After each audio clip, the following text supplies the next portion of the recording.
Bonjour à tous et à toutes. Nouveau chapeau aujourd'hui, vous avez remarqué.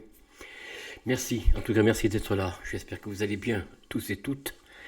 Et que j'espère vous êtes là au poste, fidèle au poste. Alors, bon, ben écoutez, pour les nouveaux, je suis obligé de le répéter. YouTube demande toujours qu'on le dise au début de vidéo en général, ou en tout cas dans le cours de la vidéo. Alors, pour les nouveaux, ben écoutez, si vous découvrez la chaîne, je vous souhaite un bonjour. Merci pour ceux qui me font des commentaires. J'apprécie. En tout cas, c'est vrai que ça m'aide énormément. Et j'ai besoin de votre soutien par vos commentaires. Mais aussi de vous abonner. Ne l'oubliez pas, ça prend que quelques secondes. De partager cette vidéo, et même toutes les autres d'ailleurs, au demeurant, il y en a pas mal, il y en a plus de 200. Likez, mettez un pouce en haut, en bas, comme vous voulez. Activez la clochette, bien sûr, et partagez cette vidéo, surtout partagez. Et faites-moi des commentaires, des beaux commentaires. Même des reproches, s'ils sont justifiés, j'en tiendrai compte, vous inquiétez pas, mais je les lirai dans l'ensemble et non pas un par un, parce que si vous êtes que deux ou trois, bon, je peux répondre individuellement, mais si vous êtes une centaine ou plus, je ne vais pas pouvoir vous répondre individuellement. Vous le comprenez, j'espère. En tout cas, chers amis, nous allons continuer notre parcours, comment ça s'appelle historique des rois mérovingiens. Auparavant, en introduction, je voudrais faire un hommage, non pas que, bon, je ne suis pas républicain, ça vous le savez, je vous le cache pas. Franchement, je ne suis pas républicain. Mais on ne crache pas sur les morts, qu'ils soient bons, mauvais, justes, injustes, qu'ils aient dit des propos ou tenu des propos à certains moments. Bon, ben, l'homme est l'homme, et puis il est mort. Voilà, c'est fini, on tourne la page. Mais j'entendais M. Mélenchon qui disait oui, effectivement, Jean-Marie Le Pen est mort, oui. Ben, respectons voilà, le fait qu'il soit mort. Mais n'oublions pas, et surtout, nous combattrons les idées qu'il a développées durant ces quelques années. 60, près de 60 ans. Alors, moi, je trouve ça un petit peu indécent. Parce que même si demain M. Mélenchon mourait, ben, j'estime qu'il faut avoir du respect pour le mort, parce qu'il mourra un jour, comme nous-mêmes aussi, moi aussi, nous mourrons tous, et il faut avoir du respect et sur ce qui a pu être dit de son vivant, ce qui a pu être fait. Seule l'histoire jugera, c'est tout. Si M. Mélenchon a fait des bonnes choses, il sera dans l'histoire comme étant un homme bienveillant. Ben, c'est pareil pour tous ceux qui décèdent, qui meurent. Alors, j'avais lu un article, c'est dommage, j'ai pas noté le nom de l'historien. Un homme qui, suite aux mouvements qui se sont passés place de la République à Paris, à Marseille, je ne sais pas trop exactement, dans les réjouissances de la mort d'un homme, ben Jean-Marie Le Pen par exemple, eh bien l'historien faisait un parallèle intéressant que j'ai trouvé ça judicieux à propos de la Révolution française. Oui, ben écoutez YouTube, tant pis. La Révolution française qui s'est faite entre 1789 et 1800. Attendez. 1800 combien en fait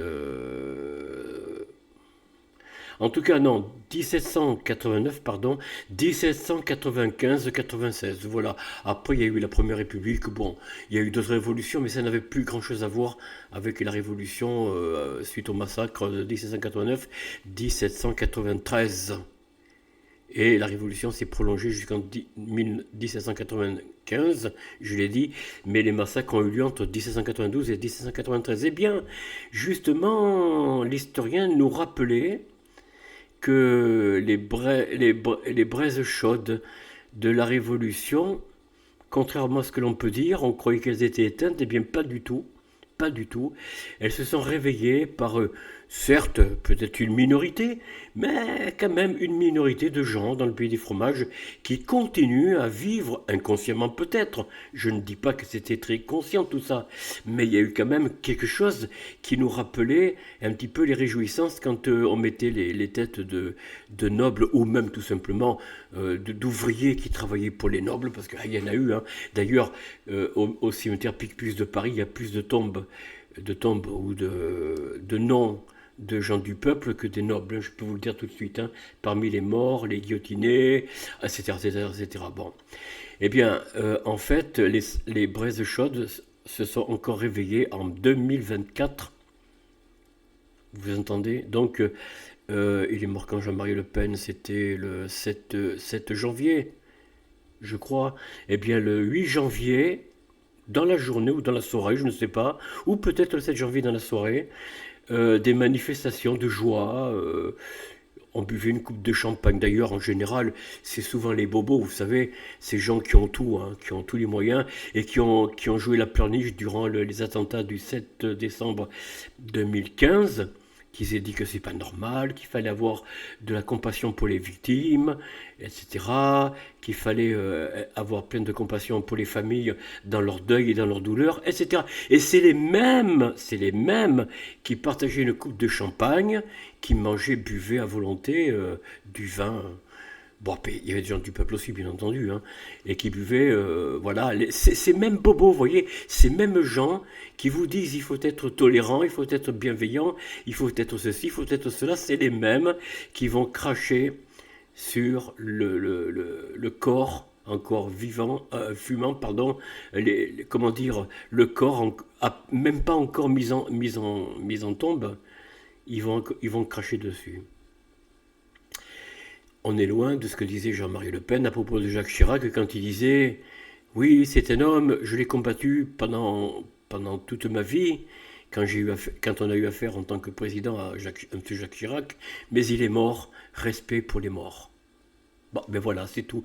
Respect pour les morts, car comme je vous l'ai dit dans une vidéo précédente, qui respecte les morts respecte la vie. Qui respecte les morts se respecte soi-même. Sinon, on ne se respecte pas. Et ces gens-là ne se respectent pas en faisant ce qu'ils ont fait. Quel que soit l'individu, quel que soit l'homme, la femme, vous voyez, Simone Veil, bon, elle a fait beaucoup de choses qui sont contraires à sa devise. Vous voyez, une femme qui avait souffert étant jeune fille, jeune demoiselle, ou jeune dame, je ne sais pas, et qui elle-même a voté la loi sur l'avortement. Comprenne qui pourra, vous voyez. C'est complètement contradictoire. Eh bien, ça n'empêche pas que, une fois décédée, eh bien, respect pour cette dame. Ben oui. Elle est morte, elle est morte. On a droit que au respect des morts. Voilà. Après, c'est pas nous qui jugeons.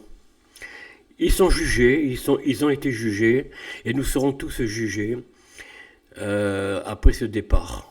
Après notre départ de cette vie. Nous serons tous jugés. Donc nous ne jugeons pas nous, les uns les autres. Laissons faire ça à celui qui est le Tout-Puissant, qui est au-dessus, qui a créé, enfin qui a donné ce monde, qui a donné les vies que depuis le premier homme jusqu'à la fin du dernier. Hein. Donc c'est pas à nous de juger, c'est à lui seul. Voilà, tout simplement. Alors maintenant, je reviens un petit peu sur la Révolution et puis ce qui s'est passé, donc je vous l'ai dit, le soir du 7 janvier ou du 8 janvier, je ne sais plus exactement, cet historien, peut-être philosophe, je ne sais pas, en tout cas cet historien avait dit une chose juste en mettant en parallèle 1789, 1792, 93 et 2024. Non, c'est parce que vous comprenez. En fait, il faut savoir se réconcilier.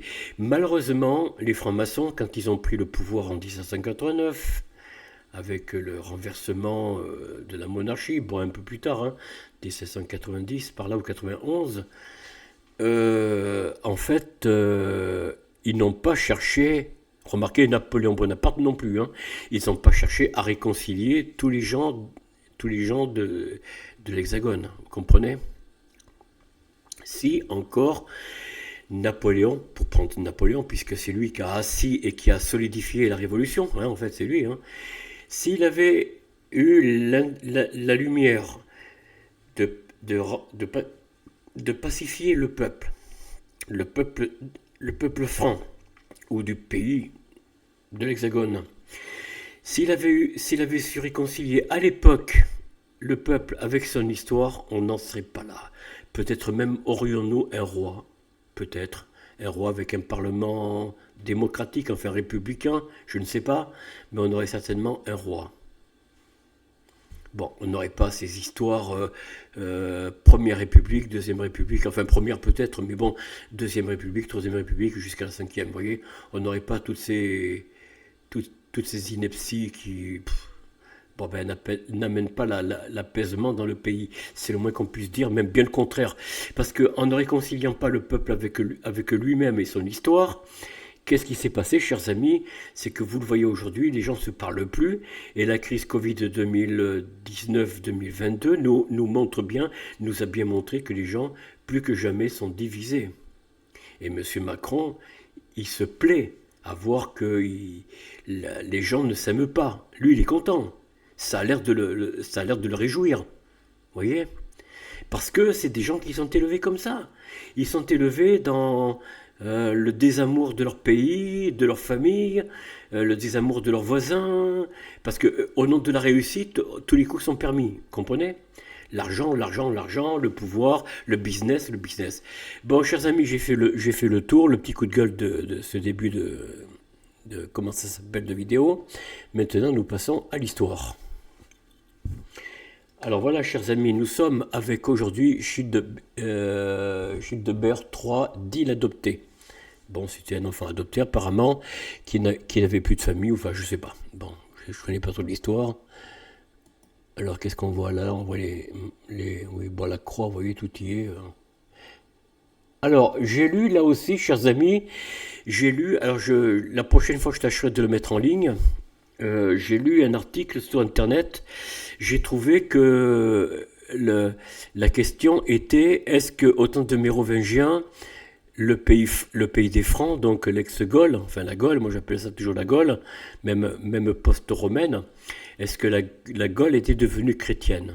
Alors il a été répondu oui et non. Oui, le christianisme a commencé à voir le jour, à fleurir par endroits, des monastères, des églises, des oratoires peut-être aussi, j'en sais rien, pour les princes, pour les rois, certains rois, hein. Et donc l'église commençait à fleurir sur le territoire, à fleurir, bon, de quelle fleur parle-t-on? De la Gaule, ou du pays franc si vous préférez. Parce qu'en fait c'est le peuple franc qui, par ses rois, dirigeait le pays. C'est pour ça qu'on dit pays franc, mais enfin bon. En tout cas, l'Église n'avait pas entièrement le pouvoir. Et d'ailleurs, il le rappelle bien, il est bien rappelé ce que je vous disais, que la religion que les rois connaissaient par leurs ancêtres, la loi d'Odin, le dieu Odin et son fils Thor, continuaient à occuper l'esprit des princes. Jusqu'au dernier mérovingien, je crois. Je crois. Alors, qu'est-ce qui s'est passé exactement? Eh bien, ils cohabitaient, c'est ce que je vous ai dit, hein. Alors, bien sûr, les rois faisaient plaisir aux évêques en leur disant, mais on vous oublie pas. Alors, c'est vrai qu'ils les ont pas oubliés. Ils ont permis, euh, ils ont permis que les princes, oui, les princes de l'Église, enfin les évêques, hein, puissent, voilà, exercer leur culte et faire des prêtres, enfin bon, le sacerdoce, hein. Mais bon, pour ces gens d'église, ça allait passer vite et vous verrez que sous les Carolingiens, ils vont activer le pas d'une manière que je vous expliquerai justement quand on sera au premier Carolingien, notamment Charlemagne. Bien. Alors commençons un petit peu par ce roi Childebert. C'est Childebert, c'est ça? Childebert III, pardon, oui. Alors, oh, moi je vois pas là, hein. Alors, roi des Francs. Oh là, je vois mal. D'Austrasie, donc 656-662. Donc pendant 6 ans, prédécesseur Sigebert III et successeur Childéric II. Voilà. Alors, biographie, oh là c'est court, effectivement. Titre complet, roi des Francs d'Austrasie, donc mérovingien pour la dynastie, toujours. Hein. Ah, c'est que des hypothèses? Ah bon, ils ne savent même pas. Pépinide, c'est quoi ça? Oui, enfin, les Pépinides, c'est Pépin le Bref. Bon, ça vous le savez. Là aussi, par hypothèse, ils ne savent même pas. Ils ne savent pas qu'est-ce qu'il était. Bon, comment il s'appelle déjà? Oh, bon, bref. Date de naissance vers, oh, j'aime bien ça, 650. Date de décès 662. Père Sigebert III, hypothèse là aussi. Et Grimwald, hypothèse aussi. Oh là là là, que c'est casse-pied. Il n'y a aucune précision. Voilà, mes amis, je vais pas aller bien loin parce que oh là là, c'est court, effectivement. Bon, bah écoutez, je vous laisse un petit peu regarder. Euh, Donc chez de Bertrand l'adopté, alors oui, c'est peut-être un pépinide. Alors les pépinides, c'est les futurs carolingiens, les rois carolingiens, qui n'ont pas eu un règne très long, hein, depuis Carloman, Charlemagne. Carloman, oui, ça sonne un peu romain, mais enfin bon. Charlemagne, Carlus Magnus, bon, ça c'est un romain. Alors oui, ils avaient transformé Charlemagne en disant qu'en romain ça se dit, mais sans dire que Charlemagne était en fait romain. C'était un individu romain, avant de devenir un roi et empereur. Alors, empereur par la force des choses, hein, bien sûr. Hein. Alors, qu'est-ce que je vais pouvoir dire? Selon l'auteur anonyme, Liber Historia Francorum, oh là, toujours en latin bien sûr, Childebert était le fils de Grimald Ier, qui c'est ça? Est un noble franc de la famille des Pépinides, oui voilà. Fils de Pépin l'Ancien, ah oui, pas Pépin le Bref, oui. Et dite Isoberge, né vers 615 et tué en 667. Il est maire du palais d'Austrasie, etc. Bon. Oui, au départ, ils étaient des maires avant de devenir des futurs dirigeants, quoi. Alors, décédé, bon, je l'ai dit, en 652, d'adopter Childebert, le fils de Grimwald. Peu après, Chimelchid donne naissance à un fils, Dagobert, puis à une fille, comment elle s'appelle, Bilichid. Alors, quand Sigebert meurt en 656, Grimoald écarte Dagobert, qu'il fait, qu'il fait tonsurer, et le confie à, oh là là, à Didon, évêque de Poitiers, lequel l'envoie dans un monastère en Irlande. Comme ça, au moins, il ne peut plus revenir en France. Avant de placer Childebert sur le trône. Clovis II, roi de Neustrie et demi-frère de Sigebert III, voulant réunir l'Austrasie à son royaume, aurait laissé faire l'exil de son neveu. Bon, je ne vais pas continuer à lire, chers amis, c'est pas... Bon, alors là, les hypothèses... je vous laisse, chers amis, découvrir un petit peu le... Selon Richard Genbergding, le récit de Liber l'Historie Francorum contient une invraisemblance de taille. Il est difficile d'admettre que Sigebert III ait pu craindre à l'âge d'environ 21 ans de ne pouvoir avoir de fils, crainte d'autant plus déraisonnable qu'il lui en est un après... Selon Matthias Becher, aucun texte mérovingien contemporain ne mentionne Childebert III. Bon, enfin bref, tout ça on va dire abscon, c'est flou.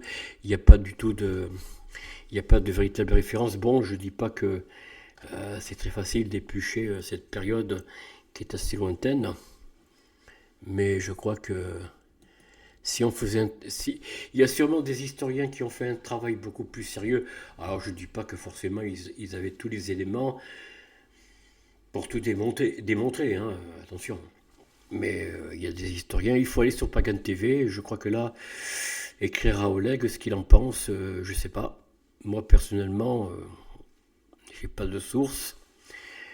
La seule chose que je peux dire, c'est que le Vatican ayant mis la main dessus, bien sûr, mais pas tout à fait autant des Mérovingiens, puisqu'ils n'avaient pas la main sur le royaume. Enfin, Ils l'avaient plus ou moins relativement, mais ils l'ont pas eu dans l'absolu avant Charlemagne et après, bien sûr. Même sous les rois capétiens, là, l'Église, elle avait la même mise, plus que jamais. Et au XIIIe, XVe siècle, effectivement, avec comment ça s'appelle, l'Inquisition, alors là, voilà quoi. Et l'Inquisition, aujourd'hui, c'est plus les chaînes, les chevalets pour écarteler les prisonniers. Non, non, non. Maintenant, c'est la prison numérique. Alors, elle est en cours. La prison numérique, oui, parce que l'ordinateur, le portable, le smartphone, iPhone, c'est une forme de prison, chers amis. Oui, vous vous rendez pas compte. Ce matin, je parlais à un monsieur, il comprenait pas. Puis après, il a commencé à réfléchir. Il a dit, ah ben oui, il y a peut-être du vrai dans ce que vous dites, effectivement.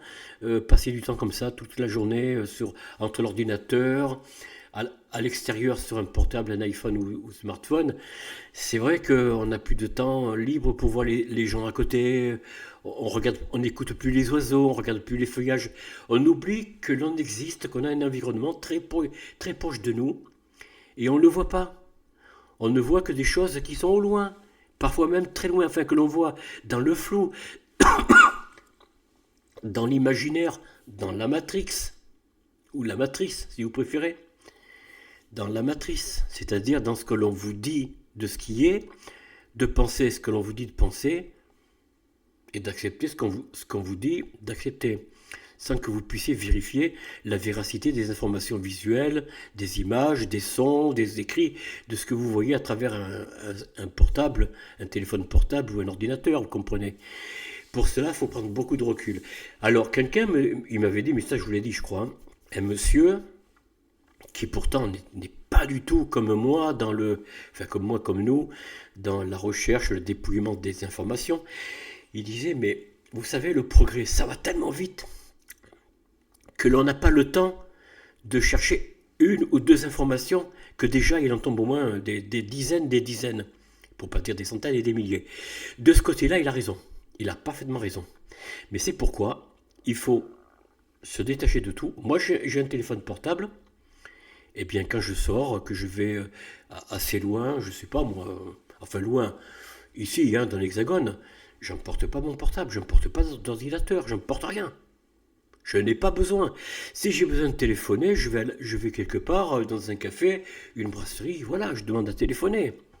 Si j'ai besoin de passer un message, eh ben, ouais, ben je vais à la poste, un bureau de poste local, et j'envoie, je sais pas moi, un message, hein, je fais envoyer un message.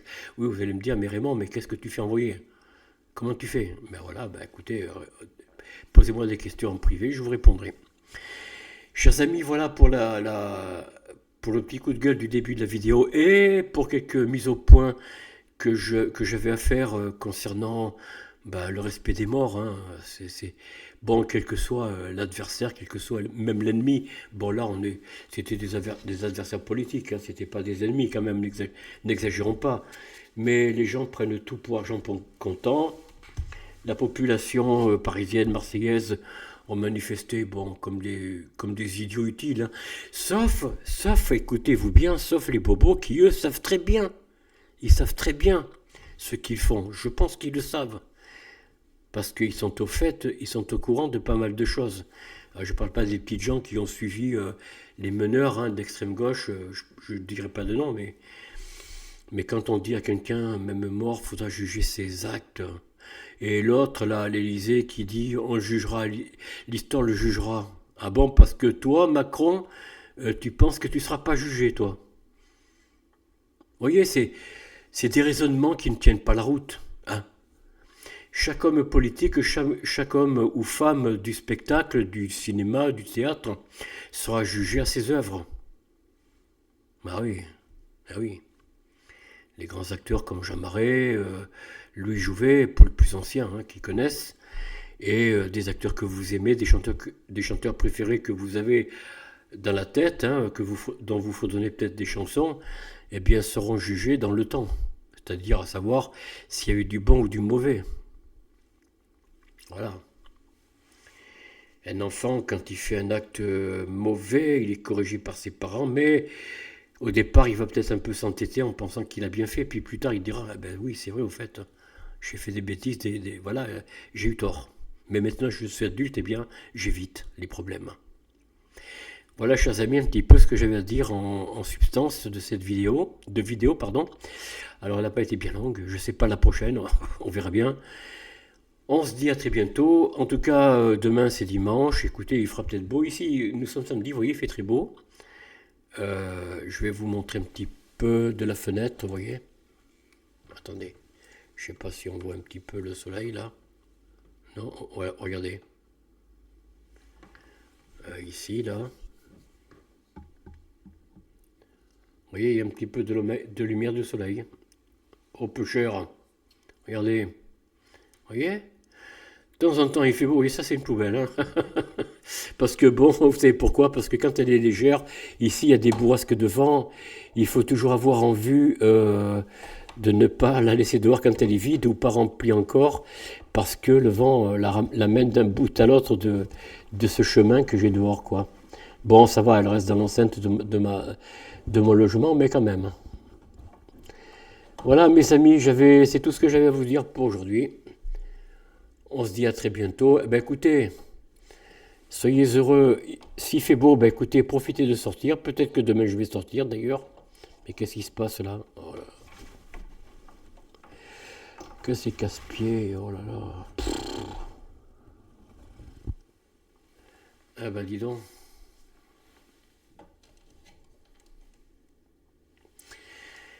Soyez heureux, chers amis. Oh non, ça va pas ça. Soyez heureux en famille, avec vos proches, vos parents, vos enfants, petits-enfants, pour les plus anciens. Soyez heureux avec vos amis, sortez, allez-y, sortez. S'il fait beau, peut-être même allez vous faire un pique-nique, une balade en forêt. Alors oui, ce matin, je parlais avec quelqu'un à propos des fermetures des lieux publics, vous voyez, comme les parcs, les jardins pour enfants, que pour une petite brise, un petit coup de vent, on ferme. Sans donner le décret ni quoi que ce soit d'application, la directive, hein, on ferme. En disant simplement intempérie. Eh bien, tout ça, c'est illégal, vous le savez, hein, je pense que vous le savez. Mais surtout, je disais à quelqu'un qui me disait oh oui, mais monsieur, s'il tombe une branche, j'ai dit ben écoutez, madame, vous allez jamais en forêt? Est-ce que dès qu'il y a un coup de vent, on va comment dire, mettre des barrières tout autour de la forêt d'une ville ou d'un village pour empêcher les gens d'entrer? Vous croyez pas que c'est un petit peu... Il y a quelque chose qui ne va pas? Interdit d'entrer dans les forêts, depuis quand? Alors, chers amis, si vous allez faire une cueillette de champignons et qu'il y a du vent, ah non, non, attention, vous risquez d'avoir un arbre sur la tête, une branche sur la tête. Eh ben oui, bien sûr qu'un arbre peut tomber, ça peut arriver. Hélas, je ne le souhaite pas, mais ça peut arriver. Une branche aussi, parfois des grosses branches qui peuvent blesser, voire tuer même quelqu'un. Ah ben ça, oui, bien sûr. Mais écoutez, je parlais avec un monsieur ce matin, on disait que à notre époque, nous, quand on était jeunes gamins, il y avait entre deux wagons, il y avait un espace vide avec des tuyaux, vous savez, ce qu'on appelle les soufflets dans les anciens trains, qui souvent étaient tirés par des machines à vapeur, des locomotives à vapeur. Eh bien, on enjambait pour passer d'un wagon à l'autre, il y avait les deux portes à chaque wagon fermées, qu'il fallait après ouvrir quand on était de l'autre côté, vous voyez? On fermait l'une et on ouvrait l'autre. Eh bien, on sautait sans jamais tomber, sans jamais avoir d'accident. Et nous étions des gamins. Non, mais vous comprenez? Tandis que là, ils empêchent des adultes pour nous infantiliser. Eh bien, renoncez, refusez l'infantilisation. Vous êtes des adultes, et même à un enfant, ne lui apprenez pas à avoir peur, apprenez-lui à se défendre. Mais se défendre, c'est pas par coup de poing, vous voyez ce que je veux dire? C'est pas une bagarre. C'est une bagarre, si, envers soi-même. Déjà surmonter ses craintes, ses peurs, d'enjamber, de rentrer dans une forêt, bon, ben, faire attention, de ne pas passer de trop près auprès d'arbres qui sont dans un mauvais état, par exemple, hein, vous voyez, par exemple. Et puis vous guider d'une boussole, si c'est une grande forêt, bon, que vous ne connaissez pas l'endroit, bon, évidemment. Mais nous, quand on était gamins, on faisait ça, on avait une boussole, on savait s'orienter, quoi. On savait s'orienter. Et nous avions que entre 8 et 12 ans. Ben oui, ben oui. Vous voyez, j'ai écouté Jean-Marie Le Pen qui disait quand son père est mort, bon, qui a sauté sur une bombe que les Allemands avaient placée et dont il connaissait en plus l'allemand, je crois. Enfin, je crois. Hein. Et il disait quand on avait 8, 12 ans ou 14 ans, bah déjà on savait se défendre. On savait répondre poliment, mais fermement parfois, fermement. Nous étions des hommes. On savait prendre de nos responsabilités. On savait être propre. Propre au sens propre comme au figuré. Vous voyez. Il savait toujours quoi faire et quoi dire sans avoir besoin de toujours demander à un adulte, à commencer par sa mère, sa maman, ou alors quand il était placé en internat, bon ben, comme je l'étais moi-même d'ailleurs, moi j'étais en internat quand j'étais gamin. Mais on savait se débrouiller, on savait même tailler les roseaux, on savait tailler on faisait des choses pour faire des flûtes, vous savez, on arrivait à bricoler avec rien, avec trois fois rien. Des branches de roseau, des branches de je ne sais plus quel arbre, mais on arrivait à faire des pipeaux, vous savez, pour faire de la musique. Enfin, ce qu'on appelait, on faisait du bruit, mais on faisait, on pensait faire de la musique. On savait se dépatouiller avec rien. Aujourd'hui, avec tous ces tas de jouets, ils ne savent même plus quoi faire que à peine une semaine dont il lui les jouets qui s'en séparent, ils le jettent dans un coin de la salle que maman doit ramasser. Mais non, c'était pas comme ça de notre temps. On savait se dépatouiller, on savait se débrouiller. Voilà, chers amis, on se dit à très bientôt et portez-vous bien. Ciao